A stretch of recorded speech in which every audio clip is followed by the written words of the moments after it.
Carta aos Gálatas, capítulo 1. O outro evangelho. Estou muito admirado com vocês, pois estão abandonando tão depressa aquele que os chamou por meio da graça de Cristo e estão aceitando outro evangelho. Na verdade, não existe outro evangelho, porém eu falo assim porque há algumas pessoas que estão perturbando vocês, querendo mudar o evangelho de Cristo. Mas se alguém, mesmo que sejamos nós, ou um anjo do céu, anunciar a vocês um evangelho diferente daquele que temos anunciado, que seja amaldiçoado. Pois já dissemos antes e repetimos, se alguém anunciar um evangelho diferente daquele que vocês aceitaram, que essa pessoa seja amaldiçoada. Por acaso eu procuro... Atos dos Apóstolos, capítulo 24. Paulo é acusado. 5 dias depois, o grande sacerdote Ananias foi até Cesareia com alguns líderes do povo e com um advogado chamado Tértulo. Eles se apresentaram ao governador Félix para fazer acusações contra Paulo.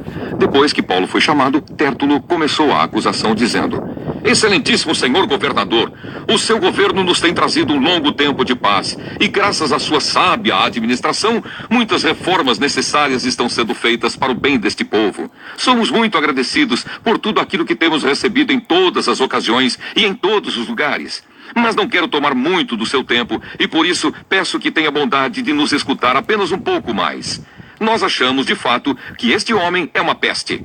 Ele provoca desordens entre os judeus do mundo inteiro e é também o líder do partido dos nazarenos. Além disso, tentou profanar o templo e então nós o prendemos. Nós íamos julgá-lo de acordo com a nossa lei, mas o comandante Lísias veio e o tirou de nós à força. Aí o próprio Lísias mandou que os acusadores viessem até aqui e fizessem a acusação diante do Senhor.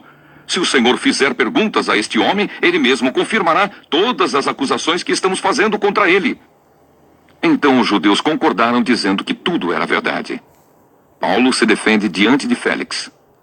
O governador fez sinal para que Paulo falasse. Então ele disse: Eu sei que há muitos anos o Senhor é juiz do povo judeu e por isso eu me sinto à vontade para fazer a minha defesa na sua presença. Como o Senhor mesmo pode comprovar, faz apenas 12 dias que fui a Jerusalém para adorar a Deus. Os judeus não me viram discutindo com ninguém nos pátios do templo, nem agitando o povo nas suas sinagogas ou em qualquer outro lugar da cidade. E eles não podem provar nenhuma das acusações que agora estão fazendo contra mim. Porém, uma coisa confesso ao Senhor: eu sigo o caminho que os judeus dizem ser falso, mas é desse modo que sirvo ao Deus dos nossos antepassados. Creio em tudo o que está escrito na lei de Moisés e nos livros dos profetas. Eu e os meus acusadores temos esta mesma esperança em Deus. Todos vão ressuscitar, tanto os bons como os maus. Por isso faço tudo para sempre ter a consciência limpa diante de Deus e das pessoas. E Paulo continuou: Depois de ter ficado fora de Jerusalém durante alguns anos, voltei para lá a fim de levar algum dinheiro para o meu próprio povo e para oferecer sacrifícios. Quando estava fazendo isso, depois de eu ter acabado a cerimônia de purificação, alguns judeus me encontraram na área do templo. Não havia muita gente comigo, nem desordem. Porém, alguns judeus da província da Ásia estavam lá. São eles que devem se apresentar diante do Senhor e fazer as acusações, se é que tem alguma coisa contra mim. Ou então que estes homens que estão aqui digam se quando eu estive diante do Conselho Superior, eles me acharam culpado de qualquer crime. Quando estava de pé diante deles, eu apenas disse em voz alta: Hoje estou sendo julgado por vocês, porque creio que os mortos vão ressuscitar. Então Félix, que estava bem informado a respeito do caminho, deixou a questão para depois, dizendo a eles: Quando o comandante Lísias chegar, eu resolverei o caso de vocês. Ele mandou que o oficial pusesse um guarda para tomar conta de Paulo e ordenou que lhe dessem alguma liberdade e licença para receber ajuda dos amigos. Paulo, diante de Félix e Drusila. Alguns dias mais tarde, Félix veio com Drusila, sua esposa, que era judia. Mandou chamar Paulo e o ouviu falar a respeito da fé em Cristo Jesus. Mas quando Paulo começou a falar sobre uma vida correta, o domínio próprio e o dia do juízo final, Félix ficou com medo e disse: Agora pode ir. Quando eu puder, chamarei você de novo. Além disso, Félix esperava que Paulo lhe desse algum dinheiro. Por isso o chamava muitas vezes e conversava com ele. 2 anos depois, Pórcio Festo ficou no lugar de Félix como governador. Félix queria agradar os judeus. Por isso, ao sair, deixou Paulo na prisão.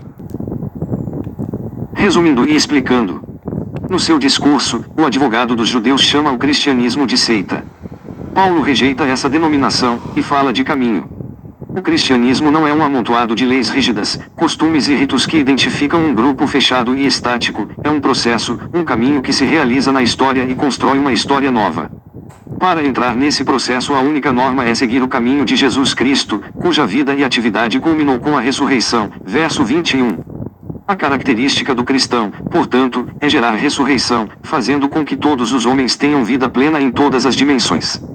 Esse caminho vai formando um povo novo, enquanto livra os homens de qualquer tipo de morte. Cristianismo não se identifica nem mesmo com alguma instituição, que é sempre relativa e só tem sentido enquanto instrumento para esse processo de vida. Paulo é inocente. Continua preso ilegalmente durante 2 anos, por causa dos interesses de um poder corrupto. Com efeito, Félix, prevendo o fim do mandato, adia o processo, querendo com isso ganhar dinheiro de Paulo e agradar aos judeus. Além de não se subornar, Paulo age profeticamente, criticando a ganância e o comportamento conjugal de Félix. Drusila deixará o marido para viver com Félix. A cena lembra Marcos 6, versos 17 a 20. Segunda carta aos Tessalonicenses, capítulo 3. Fazer o bem. Irmãos, em nome do nosso Senhor Jesus Cristo, ordenamos a vocês que se afastem de todos os irmãos que vivem sem trabalhar e que não seguem os ensinamentos que demos a eles. Vocês sabem muito bem que devem seguir o nosso exemplo, pois não temos vivido entre vocês sem trabalhar. Não temos recebido nada de ninguém sem pagar. Na verdade, trabalhamos e nos cansamos. Trabalhamos sem parar dia e noite, a fim de não sermos um peso para nenhum de vocês. É claro que temos o direito de receber sustento, mas não temos pedido nada, a fim de que vocês seguissem o nosso exemplo. Porque quando estávamos aí, demos esta regra: quem não quer trabalhar, que não coma. Estamos afirmando isso porque ouvimos dizer que há entre vocês algumas pessoas que vivem como os preguiçosos, não fazem nada e se metem na vida dos outros. Em nome do Senhor Jesus Cristo, ordenamos com insistência a essas pessoas que vivam de um modo correto e trabalhem para se sustentar. Mas vocês, irmãos, não se cansem de fazer o bem.